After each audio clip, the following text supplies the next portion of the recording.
Hey everybody, welcome back to another episode of Printing's Alive with me, Warren Werbitt, your host, where we talk everything print, whatever print, or anything anybody wants to talk. So today we have, I continue with my distinguished guests. Today we have Mark Potter from Conduit Inc. How you doing, Mark? I'm good. How are you? I'm always good, thanks. Appreciate you taking the time to come on and participate in the call. Absolutely. I mean, if anything, if this goes as well as our pre-call, it might be a half a day. Might be, might be. Yeah, we had a little call before we started that kind of took up half the time of the call, so we'll have to stretch this one. So glad you could join. You have Conduit Inc. Tell us a little bit about that first, and then we'll move on to the world of print. Sure. So our little business is probably blossomed into a full-blown marketing content agency. And we've really added a lot of stuff over the years. I can't believe it's been 18 years, I think, since I started this thing. I started it by launching Canvas magazine, and I'll never forget when people said, "You're going to launch a printed magazine in the printing industry?" And they looked at me like I was nuts. And I really just kind of committed to kind of doing what I believed in, inspirational stuff, the kind of content that people really want to read, stories about them, if you will. And so it blossomed after the recession. I kind of took the hits through the recession and kept going. And I'll never forget that my wife. I remember my wife looking at me like, this is kind of a slog here. After the first year, it was kind of good. I used to run marketing for Unisource, and I was able to kind of parlay that into getting it going. And then the recession hit, and I remember sleeping with one eye open for a bit, but it was doing that right stuff that kind of catapulted us to a different place. And so we came through on the other side, and people really kind of liked it. And then we had a lot of people asking us if we would do content for them. And that's when it started to blossom. So today we do content in a variety of forms, but highlighted by printed magazines in a lot of different verticals. And it is my baby. It's my life's work. And the best thing about it is it's me, because it's what I love to do, which is listening and having conversations kind of like this. And it's kind of been a really I don't know. It's been a blessing. Let's just say that. Yeah, no, first of all, I think the magazine's great, and I've been watching pretty much, I think, from the beginning. But our first, I forget where we first met, but obviously print. And then we started doing a little work, and that I was receiving from you the Connect magazine, Yeah. Yeah, that's right. which was for anyone listening. Connect, they put together a 16 pager, and it was just on the latest information and stories and whatever else went into it. And then you would slip your own, as the printer, you would slip your own ads in, and you could then mail it out as if it was your piece. And you would take the editor's page at the front, which was written by Mark, and you would put your own name on it, which was great. And I mean, we were where I was English French, so I had to take a 16 page, turn it into a 32 page, and then I had to do the translation. So an inexpensive marketing kit ended up costing a lot of money. But no one was doing that. Like, you started that. No one was really doing that. And when we would send it out, we had some customers who were just like blown away at the level of which we were thinking in putting this out. And I would tell everyone I didn't write it. Like, that'd be outright lying, and I'm not into that. I said, but we are the guys who put it to, went to the right place that puts it together, because we got to relay information. So, Yeah. and how's that going today? Is it still going? It's still going. It's great. It's great. It's probably one of my favorite things that we do. we've been fortunate, won a bunch of awards for it.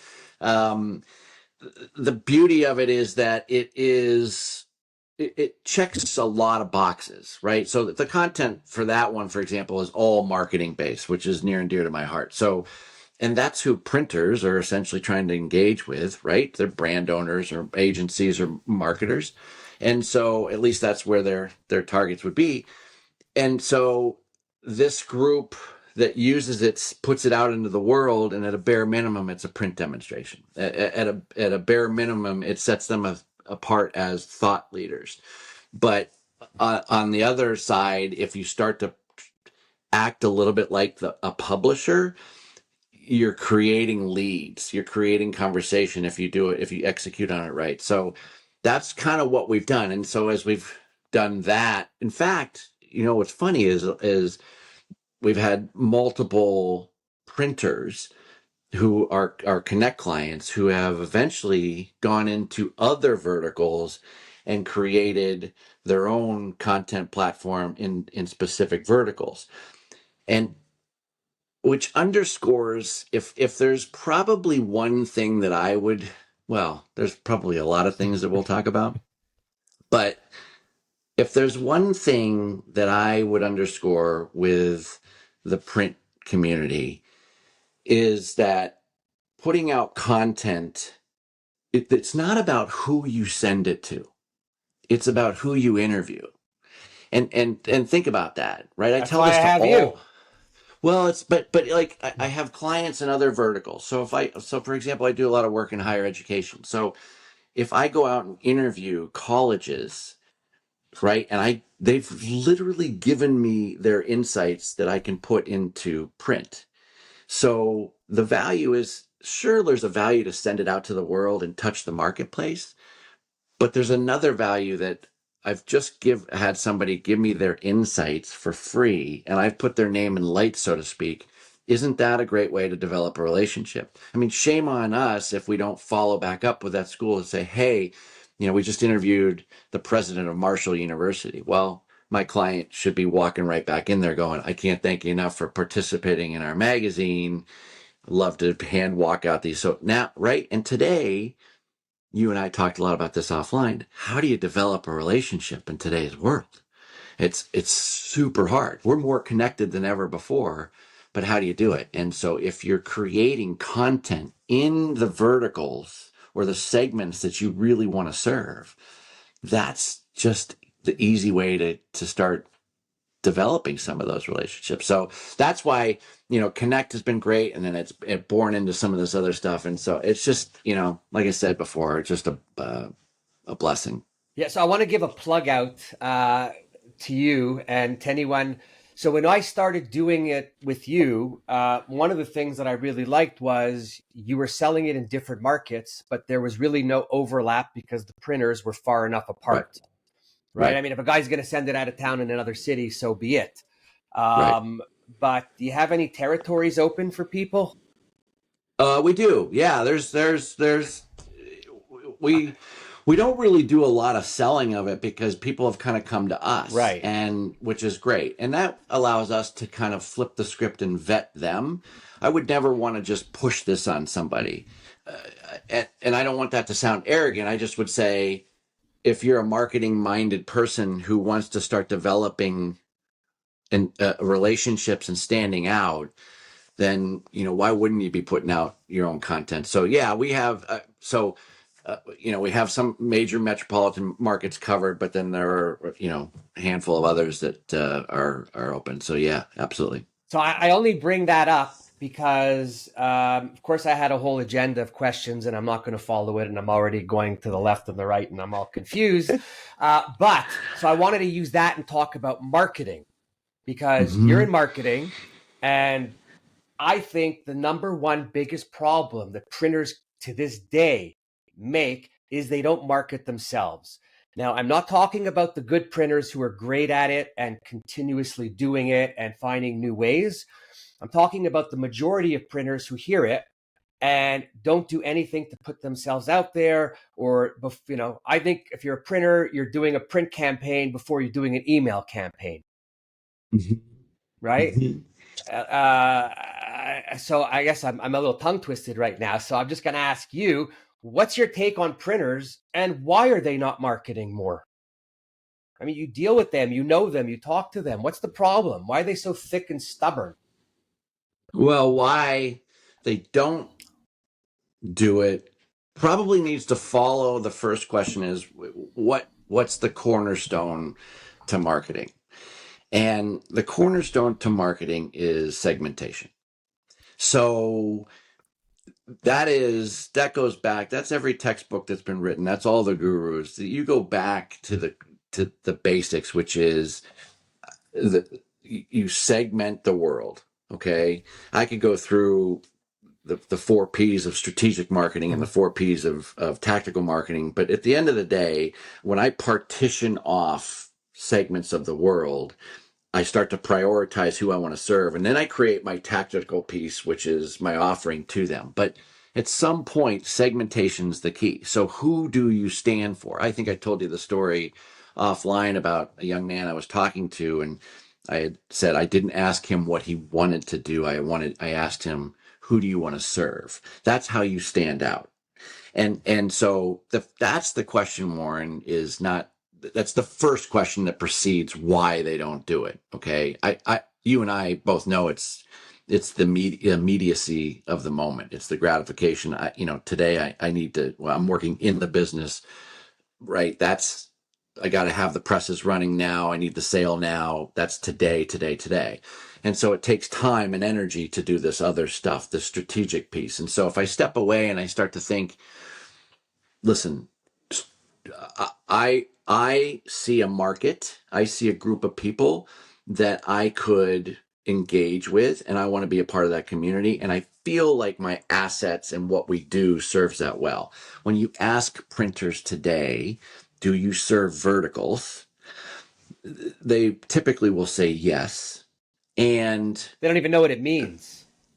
well, and then you ask them why. And they might say, well, I'm in the higher education vertical. Why? Well, I have a higher education client. Well, you're not in the vertical. You're not really, you haven't segmented the world. Now, look, that's a good start. I mean, if you have that client, then you should be doing everything you know or you can to understand them better and then dovetail that over to other higher education clients or prospects and say, let me get in that. And so if you're in the vertical, it's not because you're selling them something. You're in the vertical because you're seeking understanding. I was going to say you I understand it. Right. I'm at the associations. I have a client, a printer, who was a Connect client and then went off and did something in the financial vertical and really specific with credit union marketers, that type of stuff. And so how do they get into this? I said, well, we go interview people. Let's go interview people. And at a minimum, you get an understanding of what keeps them up at night, right? And by the way, you could put one issue out and cut bait on it.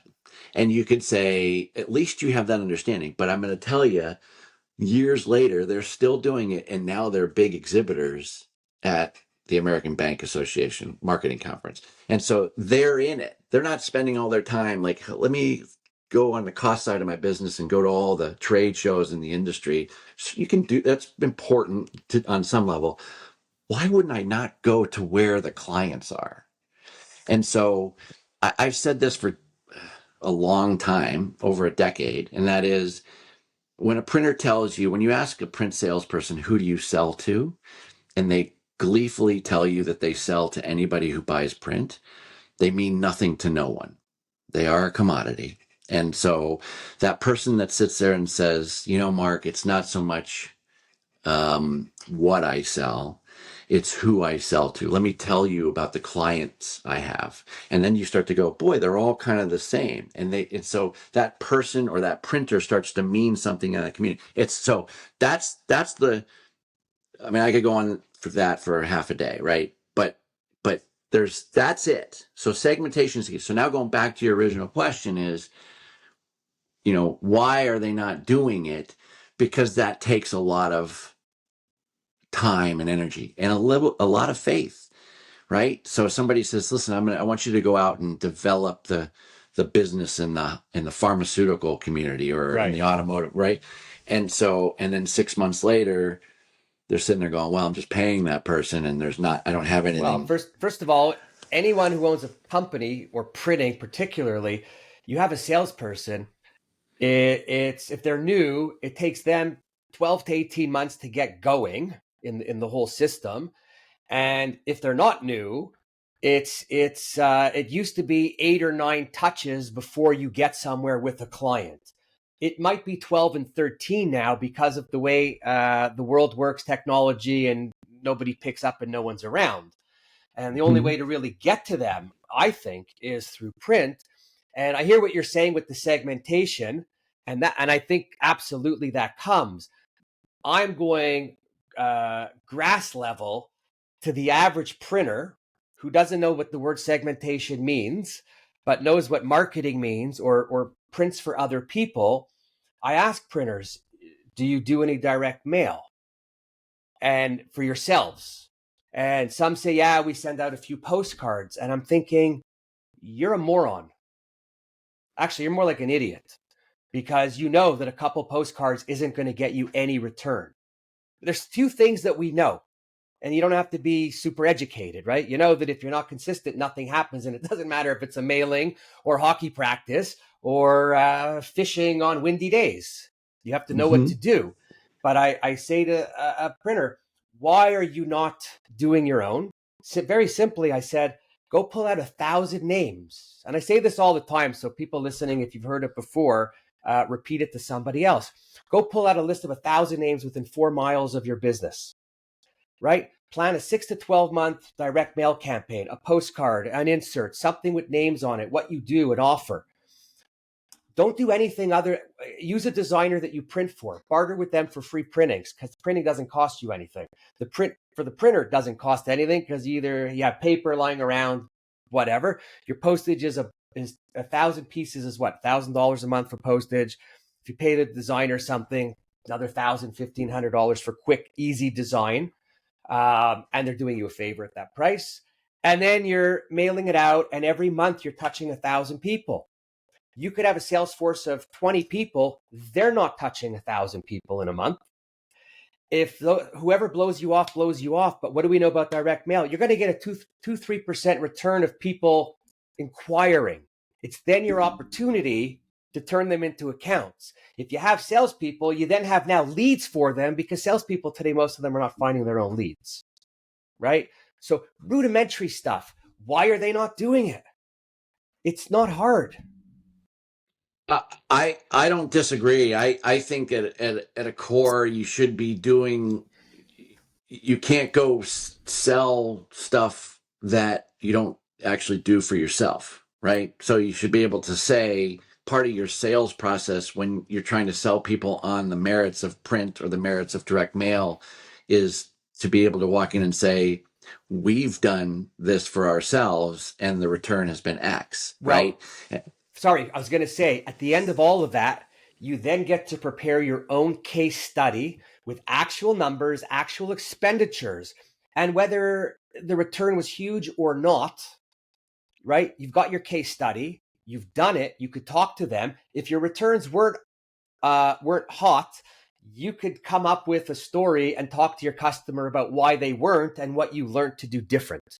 But you can't Right. lose by doing your own stuff. But you're going to spend 60 grand on a salesperson to sit around and do nothing. Well, listen, I think that to me, you never throw the baby out with the bathwater, right? And if you look at there was an old Boston Consulting Group matrix, right? That looked at your business in a quadrants. And it was basically two axes. One was your market share and the other one was the market growth rate. And in essence, they had this bottom quadrant that had your business had low market share in it and it was a low growth market. It's what we call a dog. And so you just basically don't do anything with it, right? If you have business in that, you divest of it. Then you have this other one, which is it's a high growth market, but I have low market share. That's a question mark. So you have to kind of decide, am I going to be in or out? I got to make a decision. Then there's this other thing that says, I've got a lot of market share in a low growth market. That's what they call a cash cow. And what do you do to a cash cow? Well, Milk you it. milk it. Right. And what you do is you milk that. You milk that to feed these other opportunities, the question marks, and then the other quadrant, which is high growth. You have a lot of market share in a high growth market. That's a star. So I'm milking my cash cows to serve these other businesses or segments. And my point to a printer would be, you should be doing direct mail on the basics. You should be telling your salespeople that you love them. You should be giving them great training. They should be going out and doing what they're doing, sharpen the saw, so to speak, sending out direct mail saying, we're a great printer. This is the kind of stuff we do. Absolutely. But you should be using, that's kind of cash cow stuff, right? That's being a printer in the traditional sense and promoting that. You don't have to choose. It's not like I have to go, oh, let me go vertical strategy and abandon everything else. No. You do this very, very well and use that to incubate your opportunities into segments, because you and I know this, that a printer's business follows the 80-20 rule, right? 80% of their revenue, 80% of their profits, which, by the way, those can both be different, but 80% comes from 20. We know that. And so we know printers that are thriving, but they have a lot of eggs in a few baskets. And so my point is, you would say, well, there's a negative to that. Yeah. But then think about the positive. The silver lining is you have a different relationship with that group. You're deeper entrenched in that. They are higher profit margin because you have a deeper, more meaningful relationship. So why are you not seeking that? And the only way to seek that, in my opinion, is to get involved in that world, to get involved and to understand that. And that's the key. Now, the last thing I'll say about that, there is a challenge, right? So if I say I'm in Chicago and I'm going to the University of Illinois, and they're a client, and then I walk down the street and I knock on Northwestern's door, they might say, well, boy, you're marketing to the same community, right? So there is a geographic piece to it, but you don't have to define your verticals geographically. See, the beauty of print is that it is geographical. So I can still do all that direct mail. I can take my sales force, I can put them in a city, and I can say, go around and find those marketing people and sell to them. But as I incubate these vertical strategies, I can actually get beyond the walls of the geography, right? I can say, well, I'm going to the University of Illinois here. It's almost like my Connect program, right? You can say, I'm going to do this with Illinois, but now I'm going out to Arizona and doing this. So that's where I think there's an opportunity to do exactly what you're saying, and that is to drive home on the tactical side the stuff that they've always done, to absolutely positively use print. I think the power of print is, I feel like I say this every few years, that you become this ambassador of print, if you will, and our argument for print has always been the wrong argument. I think people have always sat there and said, print's not dead. That's a terrible, terrible thing to say. It's negative. It's a negative thing. You're using the word dead in your sentence. Right. I mean, or print's still viable. That's not an answer. Right? Printing's alive. Right. But even better than that, I mean, that's great. I love that, and I bought my copy. Is the ROI of print, what you were talking about earlier, in today's world? I mean, what you do digitally is gone in the blink of an eye. It's even gone faster than that. It's unbelievable. Because you're on to the next page before you finish scrolling the page you're on, right? 100%. It's I'm like, first of all, print doesn't go away. And I think, when I'm saying the direct mail, I'm really saying you get to market your company. You're the owner. You're keeping the database, so you have some control. And salespeople are absolutely important, the right ones who get it, not the deadbeats or the legends in their own mind and all those legacy people. But if you could feed them something, it keeps their motivation going, it keeps their passion going, it keeps their storytelling going, because they're Hmm. not bottoming out in what to do. I mean, we used to print different samples all the time, stickers with a theme. Different bathroom stickers with a joke, scented paper that smelled like chocolate, so we'd send people chocolates that were calorie free. Uh, and it was really, and I would say to salespeople, go bring some of the stuff we have. Don't ask if they have anything to quote. If you're top of mind, they will ask you, right? 100%. And 100%. if you're asking and they're telling you, oh yeah, you're the third printer quoting. Yeah. I funny. My office is down the hall, and in my office, I just got a box full of goofy stuff. Like I send, I've probably hit you with it in the past, but I send goofy stuff. Now I also have some stuff that I is the center of how we are and core beliefs, if you will. So, like, I got a little sign right now that talks about. I have a big thing that I always talk about: "Be the buffalo." Right. So, "Be the buffalo" is that old Indian proverb that a buffalo charges through the storm and a cow runs from it. And so I have these little street signs made up and they sit on people's desks. And so Cool. so there's messaging, but I do it, and I got to tell you this quick story, and that is because it's from my mother, who was a realtor, and I grew up in a little town, and she started her business kind of late, and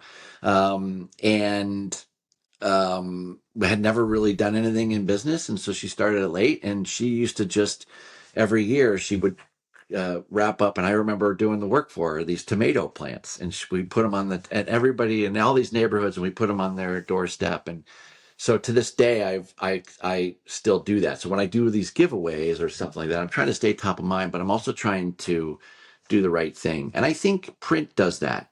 I think print, when you print something, It's emotional. it, it is emotional, and it shows you care.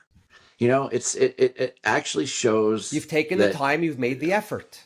100%. So my point would be to any seller out there, they should be so enthusiastic about their conversations with prospects and saying, "Tell me how you are connecting with the marketplace," right? And if they ever said, "Well, I don't really use print because it costs too much," that my response would be, "Don't you want them to know you care?" Why would you not want to stand out?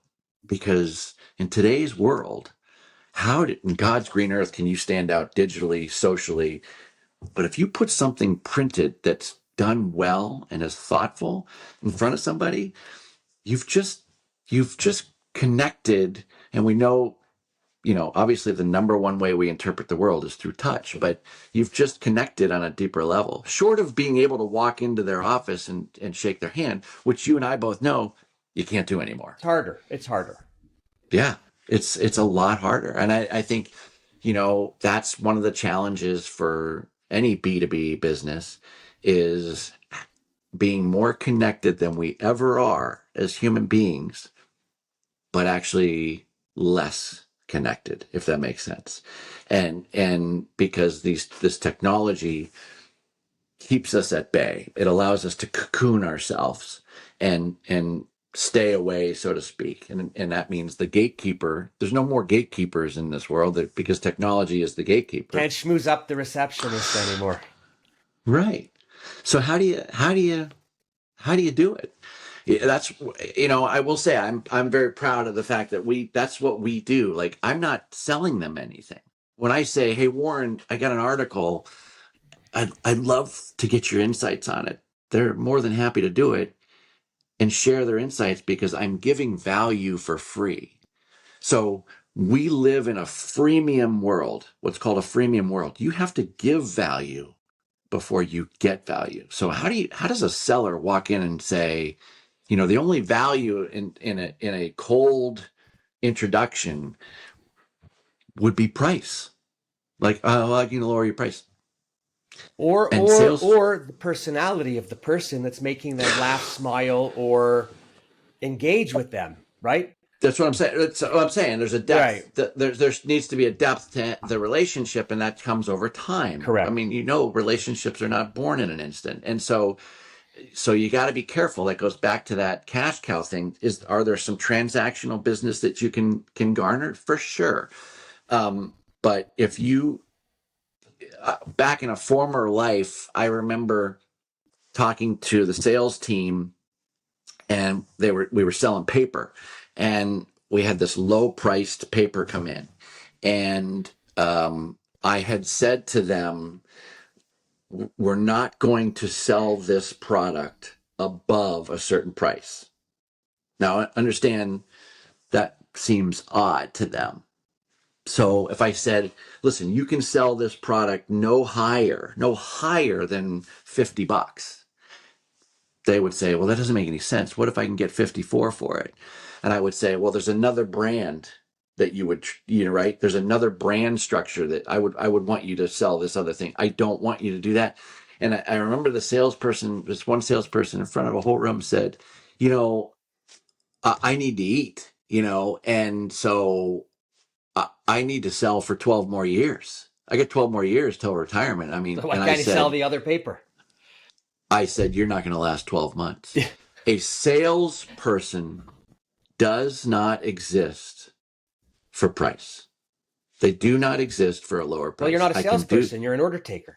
I can do that on my own. Correct. And any thoughtful printer out there could say, I don't need to do that. What is the value? And it's very hard. You talk about personality and relationship.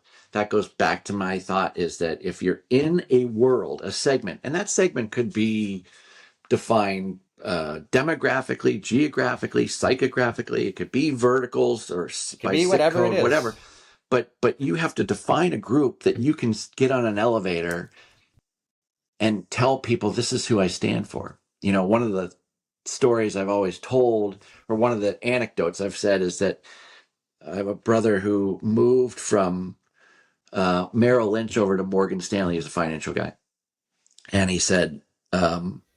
He sent me a presentation when he first got there. And he said, hey, you want to look at this presentation and tell me what you think? And it was done by their corporate people, and it was all beautiful and blah, blah, blah. And I said, he said, what do you think? And I said, I said, it sucks. And I said, I'm not the guy to tell you. I mean, I could, I'm sure it's pretty and all that stuff, but I said, it sucks. And he said, well, why? I said, it's 9 slides about you.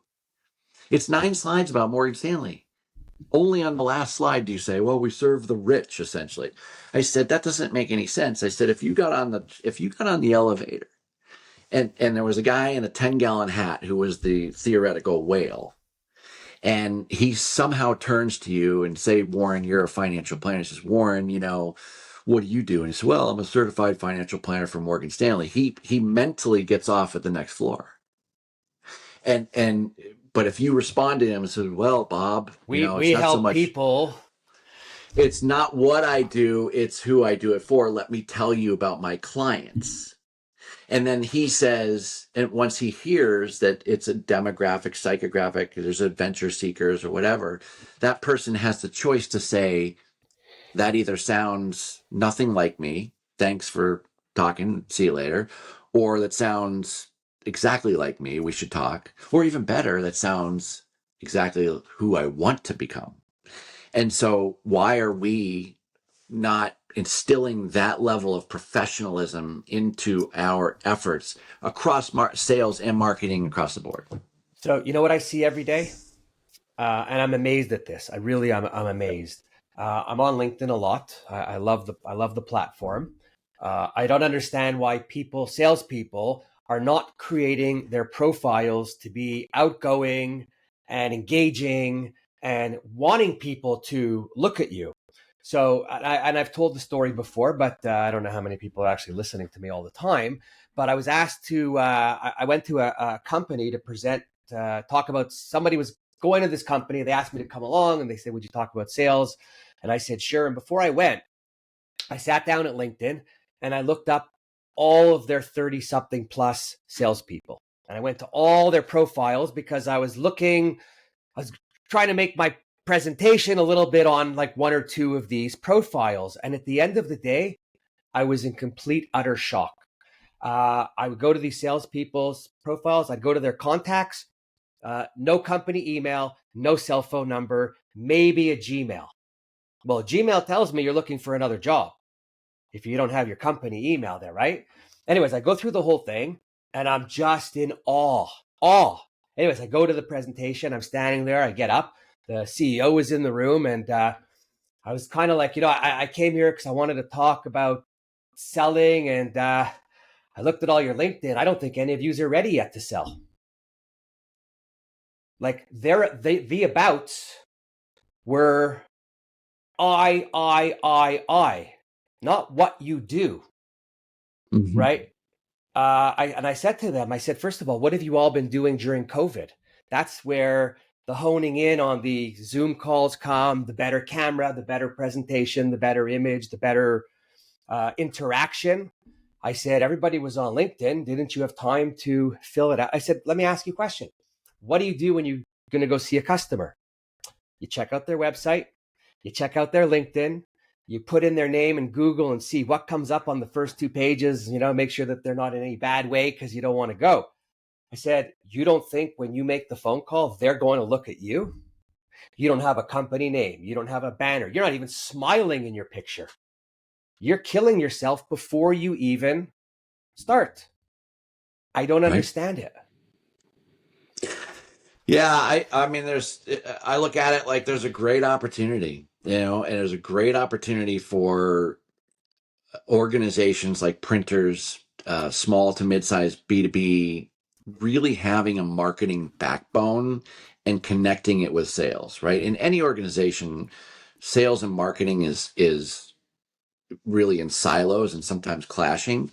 And But a lot of salespeople like the title of sales and marketing, they do, but but it but but doesn't work. here's one other challenge that I see, probably in business in general, that has in the B2B space where you use a sales force.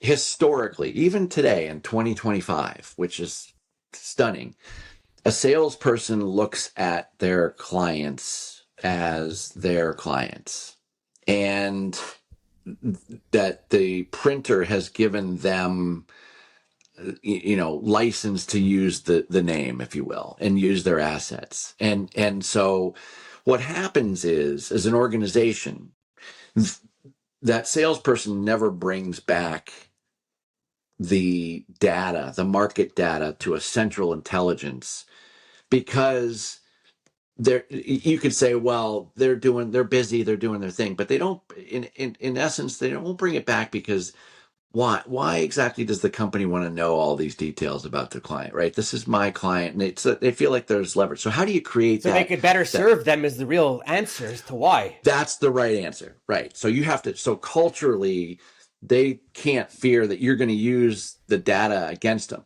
Now, at the same time, if the data of a client, right, you bring back the data, and this client is all price oriented, then ultimately you could say this model of engagement doesn't work.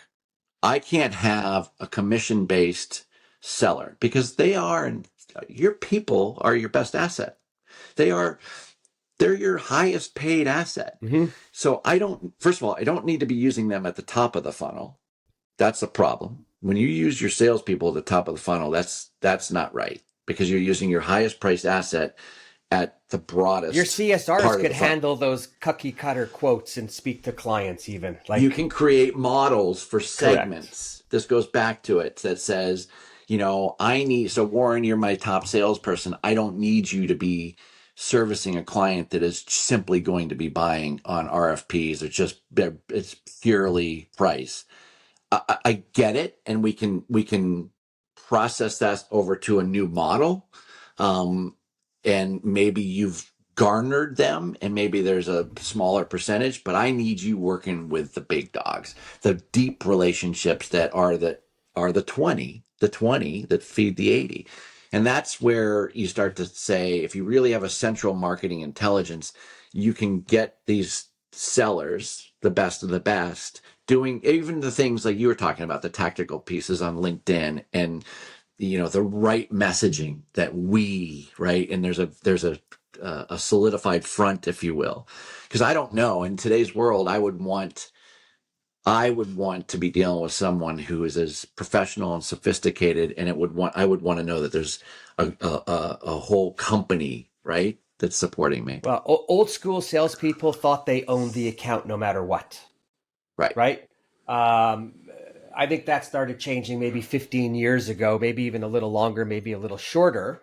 I, with my salespeople, used to say to them, "Hey, why don't you make some appointments with some of your clients? I'd like to go with you and meet them." And half of them would do it right away, would book me up. The other half, every day, I'd be saying, "Do you have an appointment yet? Do you have an appointment yet?" And then I would say, "You know what? If you can't get the appointment, I'll call and I'll go. All I really want to do is thank them for their business, make sure we're taking care of them. I get to say things to the client that you can't say because I'm the owner. They appreciate when the owner president comes to see them. They'll say more to me than they would to you, anyways, right?" And the number one reason why the salespeople don't want you to go with them is because they're not selling everything your company does, Right. from what my Right. experience is. So when I say to the person, "Hey, does Jack talk to you about our large format that we just brought in and we're doing?" And she's like, you could see on her face, she doesn't want to get the guy in trouble or the girl, right? But you could see on the face right away that there's a bit of a cover up going on right now. And then I For get to sure. say, "Listen, here's my card." And the other thing I'm doing, if you're an owner and you're listening, is I'm multi-level selling. I make sure that I know other people in the company, not just the salespeople in our top accounts. Because if Right. the salesperson goes, I'm making the call right away to that person to get in, so you don't lose a Right. beat. And Yeah. lastly, companies today don't necessarily follow salespeople like they used to, because there's too much invested in with the printer getting to where you need to get to meet certain requirements and targets, etc. Yeah. Yeah.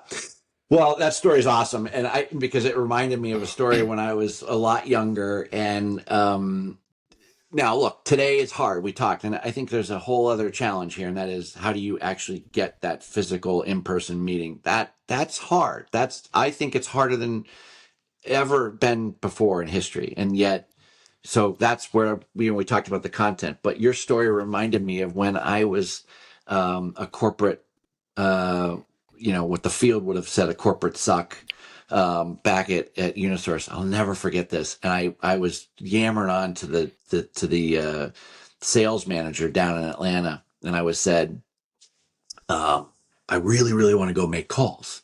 And, none of his salespeople wanted to take me out. Who is this? And I was a lot younger. So who's this young corporate suck who thinks, whatever. Knows what he's doing. And, and this guy took me out, and he said, oh, and the sales manager took me out.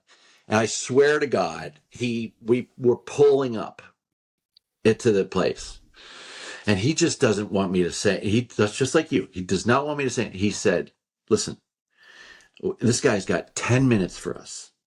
I promise you. So we're in and out. I said, You were okay, there an okay. hour, I bet. I was there for 2 hours, and I said I had to leave. And the guy, I'll never forget, like, this was awesome. And this cat he was stunned. I just made, now understand, I probably don't have skin in the business, right? But that's where we need to be. We talked offline about some societal stuff, and to me, you have to do the right things. You have to let go of yourself and ask them about their business. I'll never forget, I asked the first question, I said, how do you make money? And The guy, I looked over, he was rolling his eyes. My man, the sales manager, he's like, oh my he's God. going to kill the And account. he went on forever. And but now listen, if you're actively listening, you're like, well, tell me about this. So it's just like what I do today with content. People want to share their wisdom. In addition, it also allows them to think differently. It gets them out of the business thinking differently. And I think that's what salespeople can do. This is the last anecdote. When I first started, when I left Unisource, I I drove up to Mohawk, and I had been in paper side and I had dealt with all these guys. So here I am, I'm looking for advertising, right? And here I am about to do a magazine that's all about print sales. It's just sales, right? And I walk into the account to people I know because I had callers say, hey, I'm doing this. Oh my God, I love entrepreneurial stuff. Come on up and see us. I walked in and I sat down and I sat there and told her everything that I was going to do. And I remember thinking to myself, I got to get this sale, right? I got to get this thing going, right? So imagine you're starting, this is a big risk and you're going to do this. And I got to get this sale. Warren, I was soaked in sweat. And a guy who speaks in front of hundreds, thousands of people, I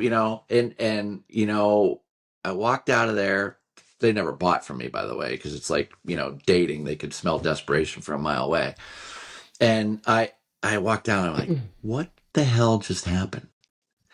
And I did a diagnostic and I was like, all I could think about was me. All I could think about was me. And so if you remember our offline conversation, that's the trick. It's hard. And it's just like saying, as a business, we've got to incubate these verticals. It's going to take time. The relationship's going to take time. There's an investment level. And so think about this. This is the last, I promise, the last thing. I said, once you've done successful stuff in a vertical, for example, and you're sitting there basking in the glow of your business and these big relationships, why do you not look back and go, boy, that took a lot of time? And why am I not incubating some other places right now? Right? We all say it's not paying off immediately, which goes back to your first question. It's not paying me immediately. And so we don't do it. And that's the thing. You got to commit to the right stuff. So there's my soapbox. I'm sorry. Yeah. So okay, couple things, because no, it's all good. So we used to practice with the team, everybody elevator pitches, right? Yeah. Why? Because you need to have your story in you that at any given moment you could just spit out something quickly when asked without fumbling or blah, blah, blah, blah, blah, right? And for some people it was easy, and for some people it wasn't. But if you didn't practice and you didn't think about it, you didn't have it, it was no good. I used to love when the elevator closed and I'd be going up to the 50th floor and I would turn around and I go, oh my God, a captive audience. And I would go into my print spiel, and half the elevator probably thought I was an idiot. And the other half thought, wow, I like this, something to do during the ride. And you only have a limited amount of time before you do that, right? The other thing is when you're talking about going into the meeting and just talking I.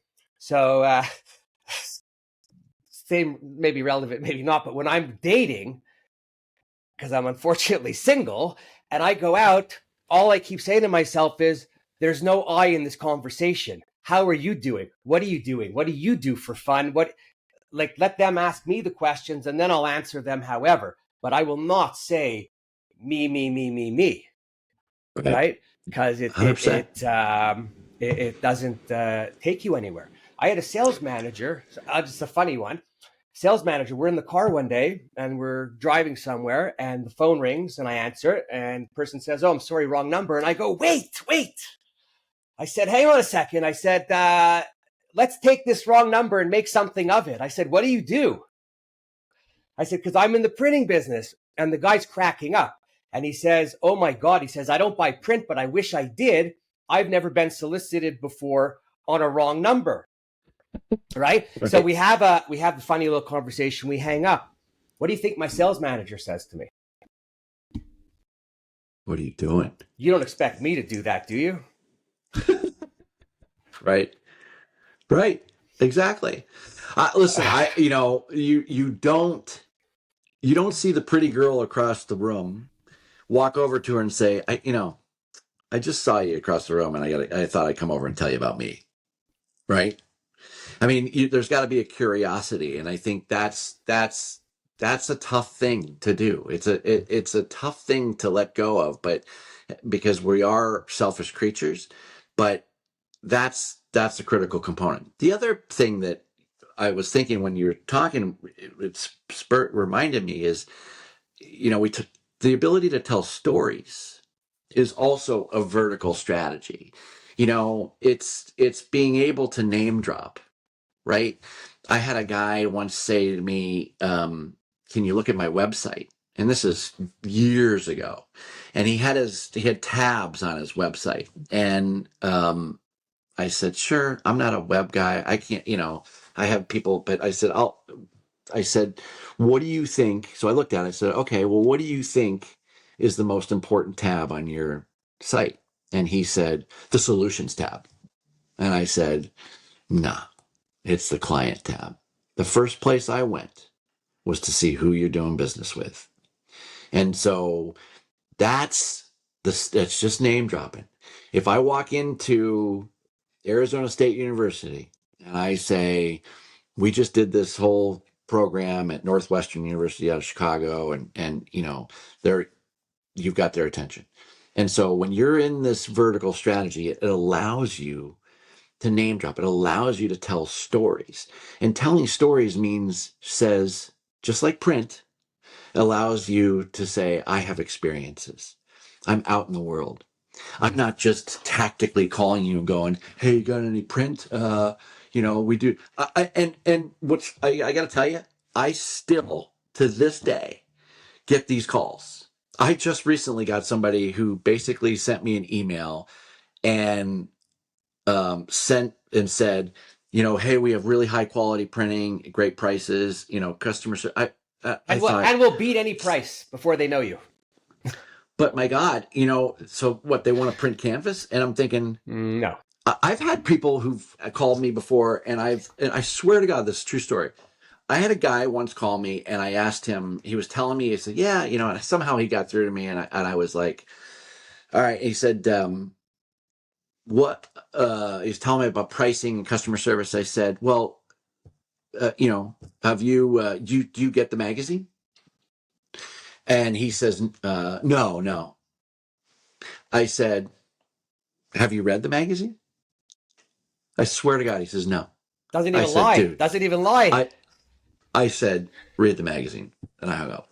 Like, I mean, everything we do in Canvas talks about this, and the greatest salespeople out there are businesses unto themselves, and they do some of this marketing. I think the key for the printing organizations is to really get that central marketing intelligence and align it with this idea. I mean, again, it's not an either or. It's not a black or white. It is, let's do the stuff that is we're ambassadors to print. Let's promote the ROI of print, and let's do that with great professionalism.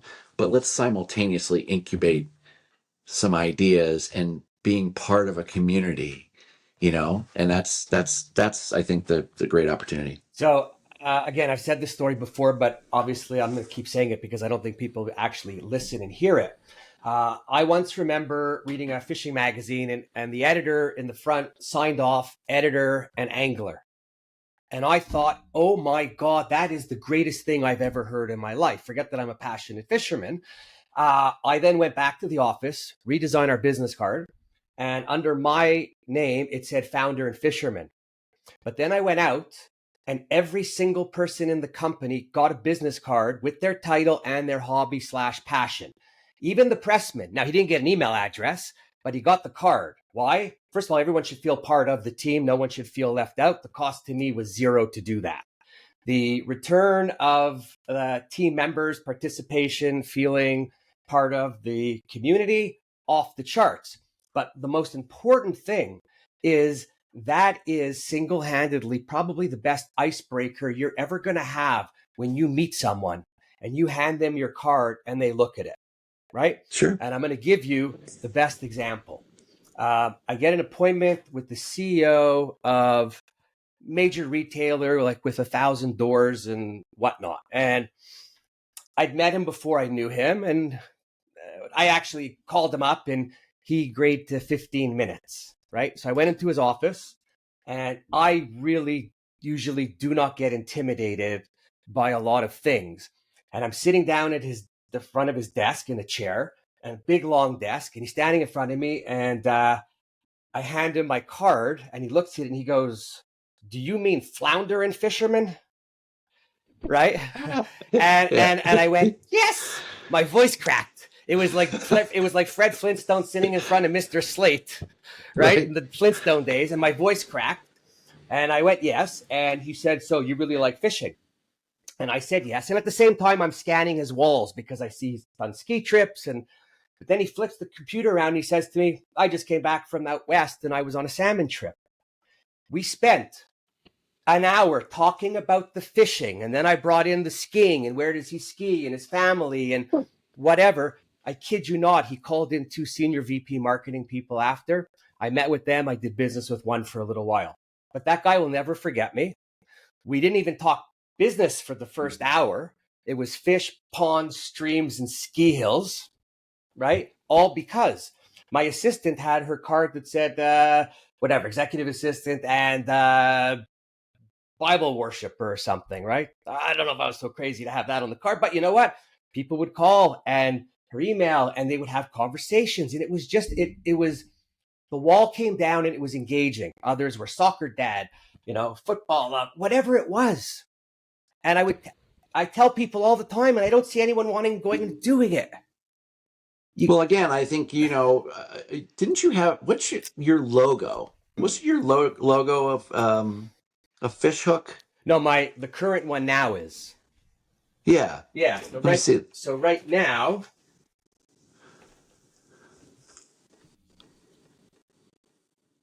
Yeah.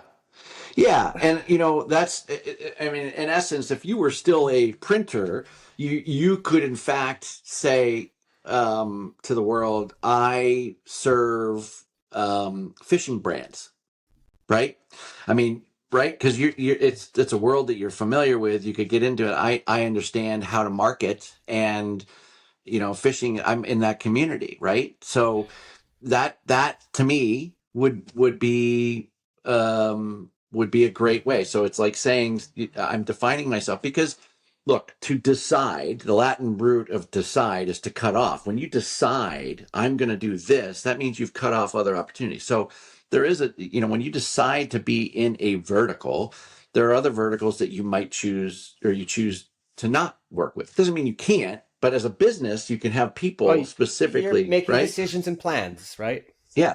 So I'd be like, well, all right, Warren, so here's the deal. I want you to, yeah, you might sell some print over here, but I want you to incubate. I want you to talk to all the fishing brands out there. I want to eventually be printing Field and Stream magazine. I want to be, I want to do all the marketing for Ugly Stick or whatever. So, you know what I'm saying? So, and you can say, listen, we're from here. We're from here. And that's the beauty of it. So Even today, my title still says a founder and fisherman or just fish somewhere in there. I can't tell you how many people fish or have fished with a grandmother or a grandfather or have a story to tell me about when they were younger.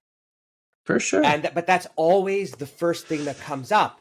And then when they tell you the story, how you listen and your attention and your excitement and whatever you could follow up with questions, conversations takes you down a different path than just trying to talk about print because nobody gives a shit about print. It's a byproduct. Like when you're trying to go out there, the relationship print's the byproduct of it. It's not the other way around. They want to know Yeah. you before that. Yeah. And it's great. It's a great tool to build that relationship. I think that's it.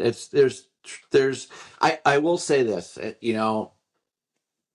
I feel like there's a great opportunity because of the way the world is right now, because of the digital fatigue, because of AI, because of all this, there's remarkable opportunity to connect on a more human level. I think there's more opportunity to listen and engage outside of the digital.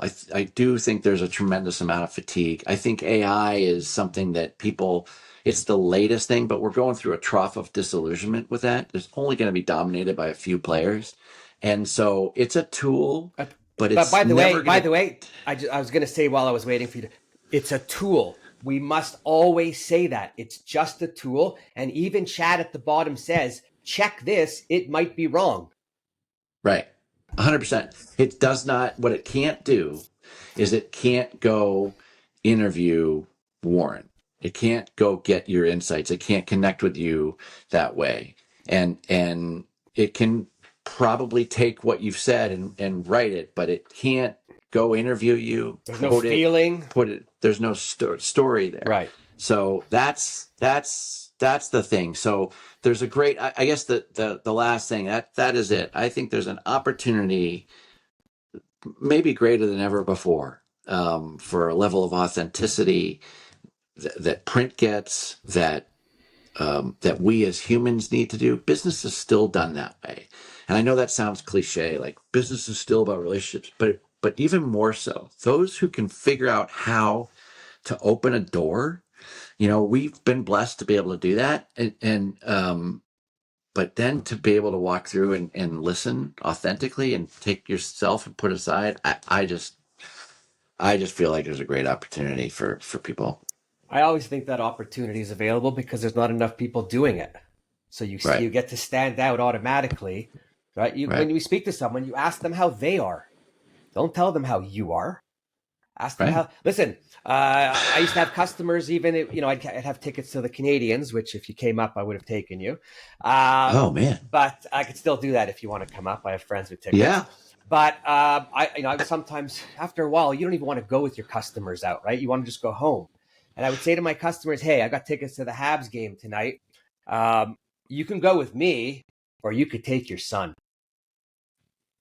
I said, "And you want to rub knees with me? It's okay." I said, "But I'm almost positive your son would appreciate it more than me and you." Oh And yeah. you could see on their face the appreciation because no one's going to ask you for the tickets to take their son, For sure. For right? sure. So But it's also going to garner you. yes, Say take your son. Let me poke in tomorrow, and I'll take you to lunch and tell me all about it. call me after, You whatever. know, Yeah, it whatever. Right. continues it, but you're doing it in a nice way, 100%. Yeah. and in a thoughtful way. There's not enough Yeah. thoughtfulness out there, right? But Yeah. anyways, it's Yeah. kind of crazy. So we've hit the hour mark. We kind of got stuck on one little roundabout, which was fine actually because it is an important one. And Which you know that. I mean, you couldn't have. There's no possible way you and I could get through 5 questions. It would take 3 days, 2.5 day. 2 days. 3 days That's if we right. stop to eat, right? That's right. But That's right. yeah, no, meaningful conversation, and I just hope whoever's listening or made it to the end, you've taken it in and you've actually listened to what was said because there's a few points in there that you could take out and you could help change the way you do business or the way your company does business because now's the time to make those changes. Absolutely. Absolutely. So Yeah. we're going to have you back on another time, but I love to. anything you want to end with before I cut the power? No, I think I appreciate you having me on. I think it's like I said, I think there's great opportunity. I think there is no substitute for optimism. Or And print. There's no substitute for print. I really do. I believe print is. I just love it. And I had a friend who once said, if I had one day to live, I would want to talk to you. I would want to talk to you about print. And I said, well, why is that? And he said, because it would last forever. So Okay, so I'll you're the only guy who loves print more than me. I don't know about that, but yeah, Okay, so we're equal. We're equal.